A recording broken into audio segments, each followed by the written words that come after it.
tutti, settima puntata di Frecce in zona Cesarini, puntata che segue di poco l'uscita della scorsa su Genoa-Venezia, puntata che troverete anche questa sui canali YouTube di Frecce, gestita dalla bravissima Sara Arco, e in podcast sui vari canali. E quindi sì, siamo alla settima puntata di questa trasmissione Frecce in zona Cesarini e andremo a parlare dell'ultima partita giocata dall'Unione in casa sabato scorso, Venezia-Lazio, finita 0-0, risultato per il quale sinceramente avrei anche firmato prima dell'inizio della partita, ma che per come poi si è sviluppata la partita e tutto è un risultato che forse ci sta veramente stretto, perché avremmo meritato di vincerla, avremmo potuto vincerla e invece non portiamo a casa che un punticino che serve a poco, visto che le dirette rivali per la salvezza o vincono tipo il Parma o le altre più o meno restano sempre lì, quindi salvezza sempre a 6 punti, quindi ancora tutto sommato alla portata, ma vedendo la squadra giocare non è che ci siano rosee prospettive. Vedendo la partita, sì, primo tempo diciamo dove la Lazio forse ha giocato un po' meglio di noi non è che abbiamo giocato male, ma non abbiamo concretizzato granché. Gravissimo errore della Lazio nel primo tempo, con un tiro da dentro l'area di rigore finito alle stelle, finito in curva sud, festeggiato l'errore come un gol nostro da parte di Radu, il nostro portiere, quindi anche questo gesto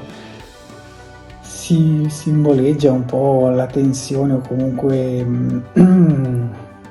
lo stato d'animo della squadra. Nel secondo tempo invece molto meglio noi, prendiamo un po' di più in mano il gioco, un grandissimo tiro in contropiede di Oristanio salvato da un miracolo dal loro portiere. Il loro portiere pessimo poco dopo su una inutile sceneggiata, su un suo errore in uscita che impedisce ad Oristanio di battere la rimessa velocemente, facendo finta di essersi fatto male, eccetera, cosa ovviamente non vera, eccetera, una vera e propria pagliacciata, non punita dall'arbitro se non con un timido rimbrotto verbale, cosa che andava sicuramente gestita meglio dall'arbitro, perché questo tipo di sceneggiate rovinano le partite, rovinano i risultati. E peggiore in campo della nostra squadra sicuramente Fila, perché se deve essere lui il sostituto del nostro ex bomber e capitano Poyampalo, prima che arrivi a segnare i 6 gol in Serie A non basteranno 3 campionati. Poi sono felicissimo se Fila mi smentisce e segna 3 gol sabato a Bergamo, ma veramente imbarazzante la sua prestazione. Non ha giocato molto tempo, ma i movimenti e tutto non lasciano ben sperare. E se lui doveva essere il sostituto insieme a Matic, che faceva la riserva a Monza, che è l'unica squadra che è alle nostre spalle, lui, Matic, gioca anche una partita tutto sommato forse sufficiente, sbaglia un clamoroso colpo di testa a 2 metri dalla porta, colpendo indisturbato ma non centrando la porta, quindi non so. Yeboah anche lui inconsistente, quindi siamo veramente come reparto offensivo messi veramente veramente male. Se la società ha deciso di non trattenere Poyampalo, che tra l'altro ha segnato di nuovo a Palermo nella sua seconda gara in rosa-nero, puntando tutto su Fila e Matic, ci dovranno forse poi spiegare perché e come mai a fine campionato è stata fatta questa scelta nel mercato di riparazione invernale, dove invece che comprare magari una spalla a Poyampalo si è scelto di cedere quello che era il nostro capitano e puntare su questi due giocatori. Migliore in campo senza dubbio Izes, nostro nuovo capitano, che sta sicuramente ben figurando, un giocatore che merita la Serie A, quindi molto probabilmente l'anno prossimo lascerà anche lui la nostra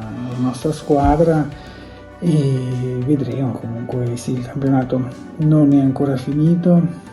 matematicamente siamo ancora in lotta per non retrocedere, anche se il campionato si preannuncia duro, soprattutto partendo dalla gara di sabato pomeriggio a Bergamo contro la Dea,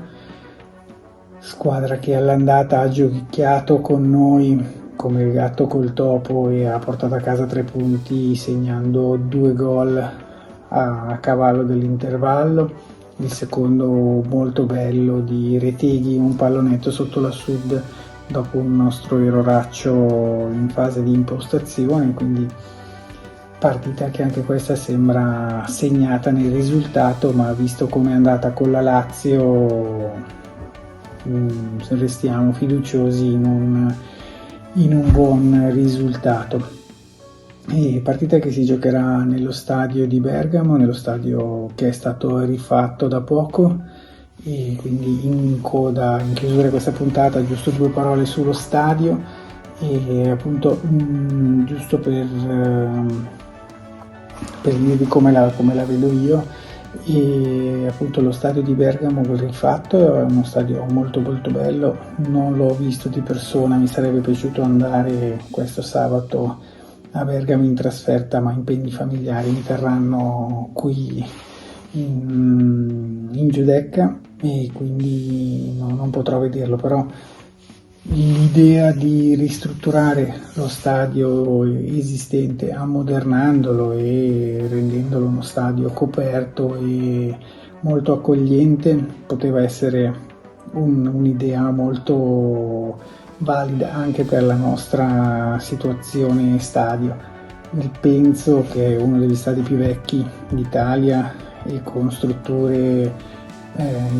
non sono tubi innocenti, ma quasi, per quanto riguarda 3/4 dello stadio,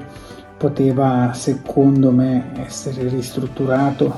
coperto tutto, trasformato in uno stadio in stile inglese per arrivare magari a 13.000 posti, ma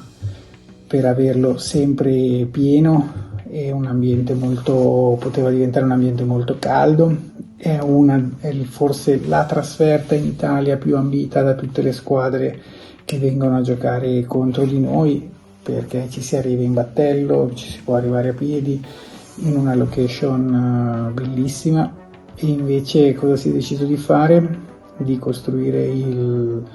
iniziare a costruire lo stadio a Tessera, quindi andando a consumare ulteriore suolo, ulteriore terreno. Dovrebbe essere appunto il Bosco dello Sport, in una situazione, in un contesto dedicato a varie attività sportive,